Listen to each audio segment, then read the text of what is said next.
3 साल पहले एक बच्चे को कुत्ते ने काटा और उसके बाद उस बच्चे ने अब तक करीब 15 से ज्यादा बच्चों को काट लिया। जैसे ही ये होश उड़ाने वाली खबर फैली तो स्कूल में दहशत का माहौल बन गया।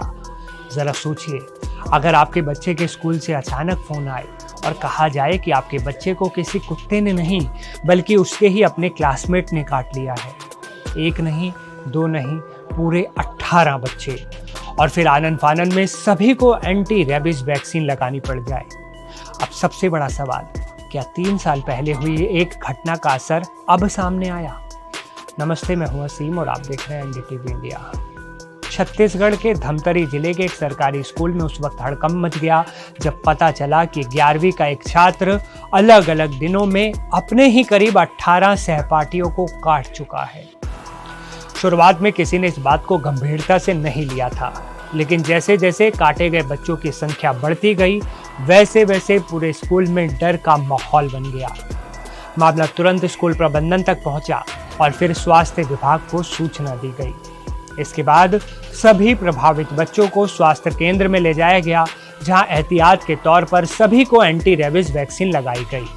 मैं पीछे जो तस्वीर है वो आप तक पहुंचाने का प्रयास करूंगी कि ये जो स्कूल है, शासकीय स्कूल सिलौठी का, ये धमतरी से महज जो है 20 किलोमीटर की दूरी पर बसा हुआ है। यहाँ पे पढ़ने वाले 11वीं क्लास के पढ़ने वाले एक स्टूडेंट ने जो 18 बच्चे को है वो काट लिया है। अब इस पूरे मामले में सबसे चौंकाने वाली जानकारी सामने आई। बताया गया कि जिस छात्र पर बच्चों को काटने का आरोप लगा है उसे करीब 3 साल पहले एक आवारा कुत्ते ने काटा था।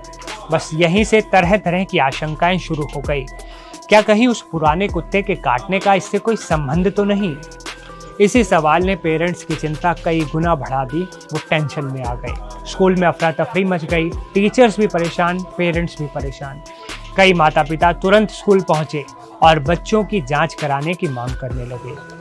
उधर जिस छात्र पर आरोप है उसे भी जिला अस्पताल ले जाकर डॉक्टरों की जांच में रखा गया है, डॉक्टरों के ऑब्जर्वेशन में रखा गया है और डॉक्टर उसकी जांच कर रहे हैं लगातार। मतलब मेरे दोस्त को 3 साल पहले काटा था। उन्हें थोड़ा दवाई कराने के लिए लापरवाह किया, इसलिए वो 3 साल पहले लौट आया और हम लोग को वो काटा पागल टाइप से हो गया था, इसलिए हम लोग को लगवाना पड़ा। मतलब कुछ लोगों ने कंप्लेन किया कि ऐसे सर हो गए, तो हम लोग भी घर में इस बात की जानकारी है। तो रेबीज टीका लगाने के लिए क्या हो गया था? और एक लड़का को कुत्ता काटे थे, वो हम लोग को काट दिए, इसलिए रेबीज टीका लगाने आए। करीबन 15-16 लोग को। अच्छा, तो ये काटा है तो कब से काट रहे हैं? ये 1 सप्ताह पहले से। 1 सप्ताह पहले से काट रहे हैं। तो अभी आप लोग आए हो तो कहाँ कहाँ काटा है? किसी को पीठ पर, किसी को जांघ पर, किसी को अन्य अन्य जगह पर काटा है। अब सुनिए इस पूरे मामले का सबसे बड़ा खुलासा।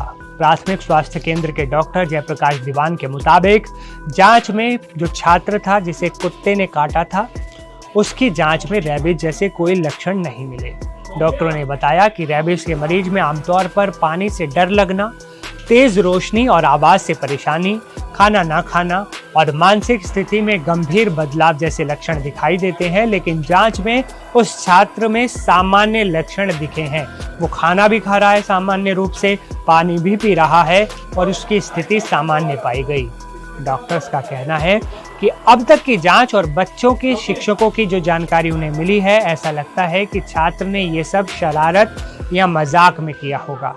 कुत्ते ने काटा था आज से 3 साल पहले।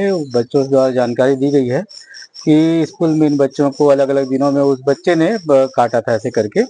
तो हम लोगों ने जांच करवाया और टीके तो सब खैर बच्चों को लगा दिए गए हैं रेबीज से बचाव के लिए, परंतु हमने जो जानकारी ली से प्रतीत हो रहा है कि ये ऐसा है कि खेल खेल में या मजाक में किया हुआ है, क्योंकि बच्चे के जो भी लक्षण के बारे में हम जब पूछ रहे हैं ना, तो उसमें ऐसा रेबीज का कोई लक्षण या सिम्टम ऐसा कुछ नहीं दिख रहा है। देखिए, रेबीज का सिम्टम उसमें आता है, हाइड्रोफोबिया आता है ना, बच्चा लाइट से, तेज आवाज से दूर भागता है ना, पानी तो पी नहीं पाता, वो खा पाता है, इवन उसकी मानसिक हालात भी बहुत खराब हो जाती है। परंतु अभी जो जिस हालात में है उस बच्चे को जिला अस्पताल भेजा गया जांच करने पे, वहाँ पर भी ऐसा कुछ नहीं बताया गया। बच्चे के बारे में भी बताया गया है कि आज सवेरे उसने अच्छे से नाश्ता किया है, पानी वानी पी रहा है, वो नॉर्मल है अभी। देखिए, ऐसा तो लग रहा है कि किसी शरारत के कारण किया होगा उसने, परंतु फिर भी हम लोगों ने उसके पालक से अनुरोध किया है और जो शिक्षकगण आए हैं उनसे भी हमने अनुरोध किया है कि उस बच्चे को अपनी निगरानी में रखें और कुछ भी ऐसा भविष्य में होता है, कुछ भी ऐसा लक्षण कुछ अलग दिखता है जो उनके समझ में ना आए या कोई भी शंकास्पद हो तो हमें खबर जरूर करें। तो सुना आपने, डॉक्टर कह रहे हैं कि ये मजाक भी हो सकता है। हालांकि स्वास्थ्य विभाग ने छात्र को निगरानी में रखने की सलाह दी है ताकि भविष्य में अगर कोई असामान्य लक्षण दिखाई दें तो तुरंत इलाज शुरू किया जा सके। लेकिन अगर शुरुआती जांच सही है और ये सब सिर्फ एक शरारत थी तो ऐसी शरारत बिल्कुल भी मजाक नहीं है, क्योंकि ऐसी हरकत न सिर्फ लोगों में डर फैलाती है बल्कि कई परिवारों को मानसिक तनाव और बच्चों को बेवजह इलाज की प्रक्रिया से गुजरना पड़ा इसकी वजह से। तो ऐसा मजाक बिल्कुल मत कीजिएगा किसी के साथ। इस मामले में पूरी जांच जारी है। लेटेस्ट अपडेट्स के लिए एनडीटीवी इंडिया के चैनल को सब्सक्राइब कर लीजिए ताकि कोई भी बड़ी खबर, बड़ी जानकारी, इस खबर से जुड़ा हुआ कोई अपडेट आपसे मिस ना हो। मैं असीम आपसे विदा लेता हूँ, फिर मिलूंगा एक नई वीडियो में एक नए अपडेट के साथ। आप देखते रहें एनडीटीवी इंडिया।